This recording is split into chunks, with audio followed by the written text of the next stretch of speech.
तो स्टूडेंट्स मेरा थोड़ा सा गला ख़राब है, तो पता नहीं आपको आवाज़ कैसी आ रही होगी, लेकिन मैं अपनी तरफ से पूरा ध्यान दे रहा हूँ। तो 351 नंबर वाले क्वेश्चन पे पहुँचते हैं। हरियाणा राज्य के दक्षिणी क्षेत्र में प्रवाहित होने वाली कौन सी दो प्रमुख नदियां हैं? साहिबी और इंदौरी। ये पूछा जा सकता है स्टूडेंट्स, हरियाणा राज्य के दक्षिण क्षेत्र में कौन सी नदियां प्रवाहित होती हैं? तो जो ये दो होती हैं, साहिबी और इंदौरी। कोई पूछ सकता है कि हरियाणा के दक्षिण क्षेत्र में क्या है, तो वहां पे अरावली की पहाड़ियां हैं, ठीक है ना। साहिबी नदी नजफगढ़ झील में गिर जाती है। साहिबी नदी कहाँ पे खत्म होती है? नजफगढ़ झील में गिरने के बाद खत्म हो जाती है। टांगरी नदी मारकंडा नदी की महत्वपूर्ण उपनदी है। ये मारकंडा नदी कहाँ पे निकलती है? आपकी अंबाला और ये आपके कुरुक्षेत्र में निकलती है मारकंडा नदी। शाहबाद मारकंडा है ना। मारकंडा नदी प्राचीन समय में अरुणा के नाम से प्रसिद्ध थी। तो मारकंडा नदी का उसका पुराना नाम क्या था? मारकंडा नदी का अरुणा था। यह भी आपको पता होना चाहिए। मारकंडा नदी प्रमुख रूप से कुरुक्षेत्र में बहती है, मैंने भी आपको बताया भी है। तो मारकंडा नदी प्रमुख रूप से कुरुक्षेत्र में बहती है, और कुरुक्षेत्र में शाहबाद मारकंडा के नाम से भी एक मंदिर है। हरियाणा की कौन सी नदी शिवालिक पहाड़ियों से निकलती है और अंबाला के पास हरियाणा में प्रवेश करती है? तो मारकंडा नदी है। और कोई पूछ ले कि मारकंडा नदी कहाँ से निकलती है, तो ये शिवालिक की पहाड़ियों से निकलती है। बहुत इंपॉर्टेंट क्वेश्चन है स्टूडेंट। मैं इस क्वेश्चन को पिछले मैंने जो भी क्वेश्चन पेपर देखे हैं, मैंने 5-6 बार इसको देखा है कि मारकंडा नदी कौन सी पहाड़ियों से निकलती है। ये शिवालिक की पहाड़ियों से निकलती है, ठीक है, और अंबाला के पास हरियाणा में प्रवेश करती है। शिवालिक की पहाड़ियों में से हरियाणा की जो नदियां निकलती हैं वो 3 है, गग्गर, मारकंडा और सरस्वती। सरस्वती हालांकि लुप्त हो चुकी है, बाकी अभी इसको दोबारा कोशिश की जा रही है। यमुना नदी के साथ रोहतक की सीमा नहीं लगती है, क्योंकि रोहतक एक तरफ पड़ जाता है, यमुना नदी इस साइड पड़ती है, जिसमें सोनीपत, पानीपत, करनाल वगैरह से होते हुए आती है। तो यमुना नदी के साथ आपकी रोहतक की सीमा नहीं लगती है। यमुना नदी गंगा नदी की दूसरी सबसे बड़ी उपनदी है, ठीक है। तो अगर हम नॉर्थ इंडिया की बात करें तो गंगा नदी सबसे बड़ी नदी है, और सेकंड फिर देखे जाए तो यमुना नदी दूसरी सबसे बड़ी उपनदी है गंगा नदी की ही। यमुनानगर के गांव मुगलावाली में सरस्वती नदी की खुदाई का कार्य चल रहा है। तो सरस्वती नदी जैसा कि मैंने बताया कि लुप्त हो गई है, तो यमुनानगर के गांव मुगलावाली में ही सरस्वती नदी की खुदाई का कार्य चल रहा है। यमुना नदी सदा बहने वाली नदी है। यमुना नदी आपकी 12 मासी बहती है, जबकि जो आपकी घग्गर नदी है वो क्या है? वो सीजनल नदी है। घग्गर सीजन पे बहती है, जब रेनी सीजन होता है। पिहोवा सरस्वती नदी के किनारे स्थित है। पिहोवा एक ऐसा पवित्र स्थान है जो आपका कुरुक्षेत्र में है, ठीक है। पिंडदान वगैरह किया जाता है पिहोवा में। आदि बद्री का संबंध सरस्वती नदी से माना जाता है, ये भी इंपॉर्टेंट क्वेश्चन है स्टूडेंट्स। टांगरी नदी का उद्गम स्थल मोरनी की पहाड़ी है, अभी हमने पढ़ा भी था, पहले भी आया था ये शायद, कि टांगरी नदी कहाँ से निकलती है? टांगरी नदी मोरनी की पहाड़ी से निकलती है। और दूसरा मैंने पूछा था मारकंडा नदी कहाँ से निकलती है? मारकंडा नदी शिवालिक की पहाड़ियों से निकलती है। गग्गर नदी हरियाणा के किस जिले में नहीं बहती है?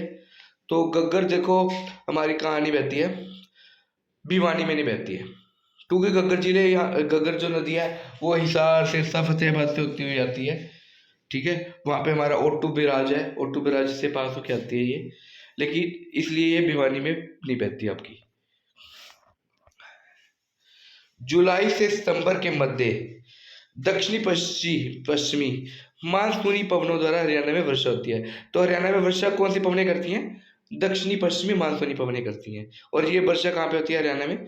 जुलाई से सितंबर के बीच में होती है, ठीक है। यमुना नदी हरियाणा राज्य की सर्वाधिक महत्वपूर्ण नदी है। पूछा जा सकता है कि हरियाणा राज्य की सर्वाधिक महत्वपूर्ण नदी कौन सी है? यमुना नदी है, क्योंकि यमुना नदी द्वारा हरियाणा के ज्यादा से ज्यादा क्षेत्र की सिंचाई की जाती है। फरीदाबाद जिले में बहने वाली प्रमुख नदी कौन सी है? यमुना नदी है, ठीक है। और फरीदाबाद जिले में किस नहर द्वारा सिंचाई होती है? गुरुग्राम नहर द्वारा सिंचाई होती है। गुरुग्राम निकलती कहाँ से है? गुरुग्राम नहर निकलती है ओखला नामक स्थान से, यमुना नदी से। हिमाचल प्रदेश में डगशोई, हिमाचल प्रदेश में एक डगशाई एक जगह है, वहां से कौन सी नदी बहती है, निकलती है वहां से? गग्गर नदी। तो गग्गर नदी कहाँ से निकलती है? आपकी हिमाचल प्रदेश के डगशाई नामक स्थान से निकलती है, ये आपको पता होना चाहिए। एक मिनट।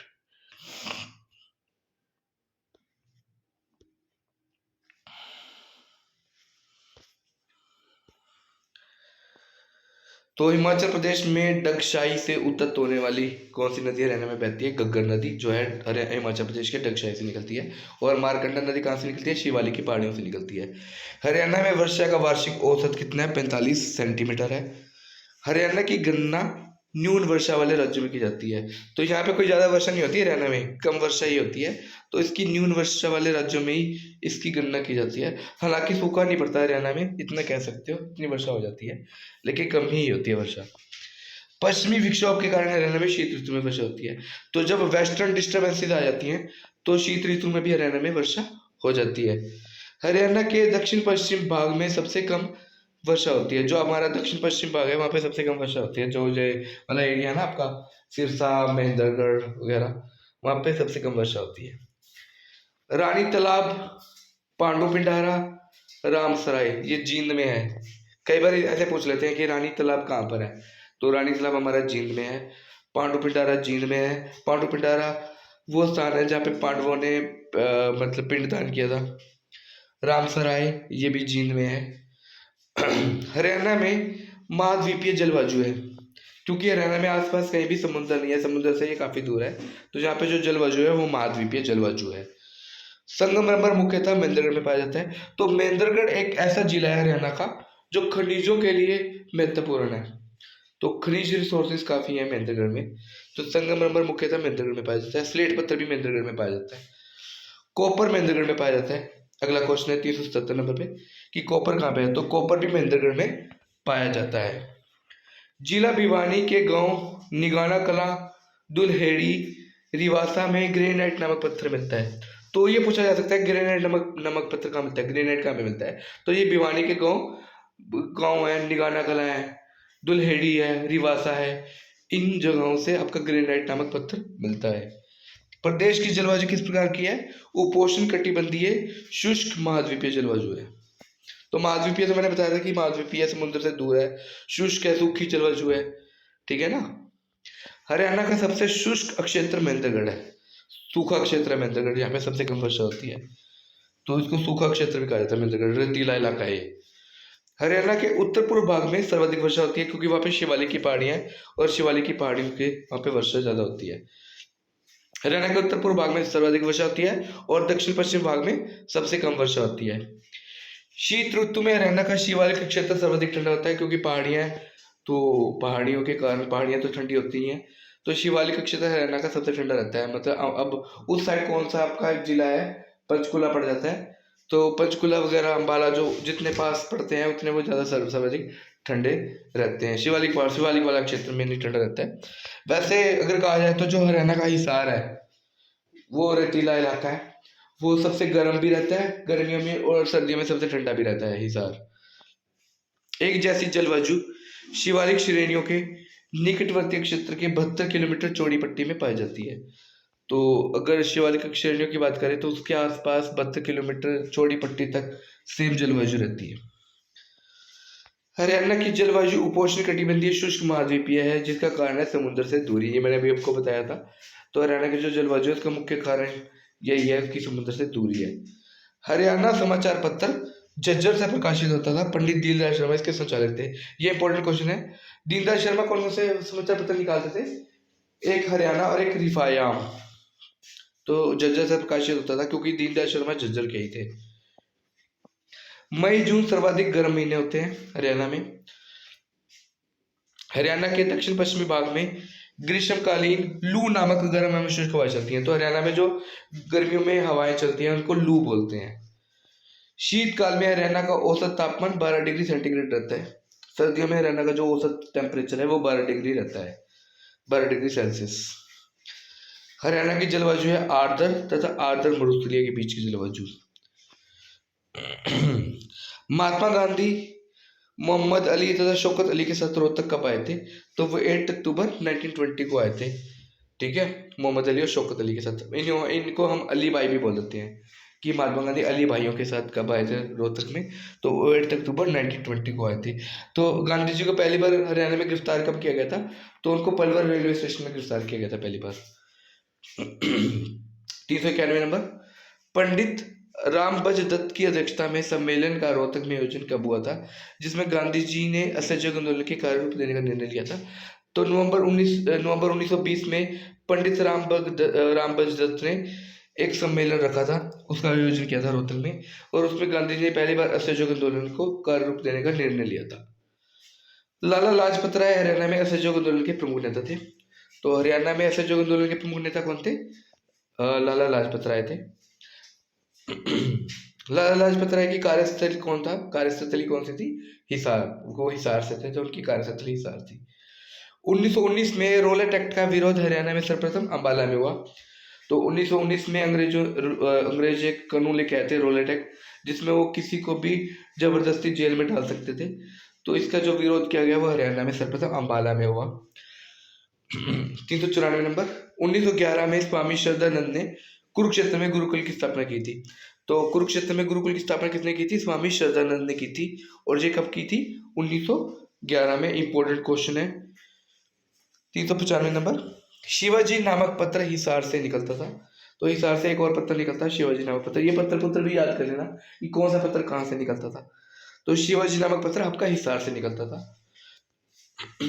394 नंबर, 1909 में क्रांतिकारी आंदोलन का प्रमुख केंद्र अंबाला था।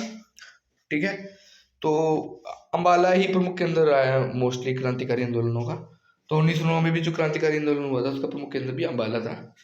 397 नंबर, पंजाबी सूबे की मांग की प्रतिक्रिया में हरियाणा की मांग 1948 ईस्वी में शुरू हुई।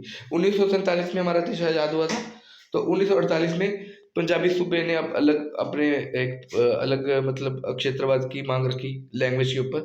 तो इससे हरियाणा की मांग भी 1948 में की गई। 1947 में हरियाणा पूर्वी पंजाब का हिस्सा बना।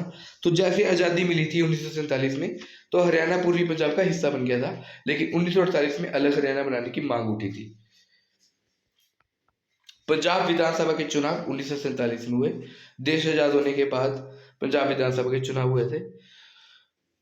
तब पंजाब विधानसभा में हरियाणा और पंजाब इकट्ठे थे, और 1948 में पहली बार मांग उठी थी हरियाणा को अलग करने की, पंजाबी सूबे की मांग की प्रतिक्रिया के रूप में। प्रथम विश्व युद्ध में सैनिकों की सबसे अधिक भर्ती 22,144 रोहतक जिले से हुई थी। क्योंकि जब देश आजाद हुआ था 1947 में, तो हरियाणा में सिर्फ 7 जिले हुआ करते थे, और 7 जिलों के लिए मैंने आपको बताया था। मैं अगर आपको नहीं पता तो अगर मैं नहीं बता पाया गलती से, तो मैं बता देता हूँ कि जब हमारा देश आज़ाद हुआ था उस टाइम पे, नहीं सॉरी, जब हमारा हरियाणा बना था, हरियाणा का बना था 1 नवंबर 1966 में बना था। तो जब हमारा हरियाणा बना था तो उस टाइम में हरियाणा में सिर्फ 7 जिले हुआ करते थे। आज कितने जिले हैं? 22 जिले हैं।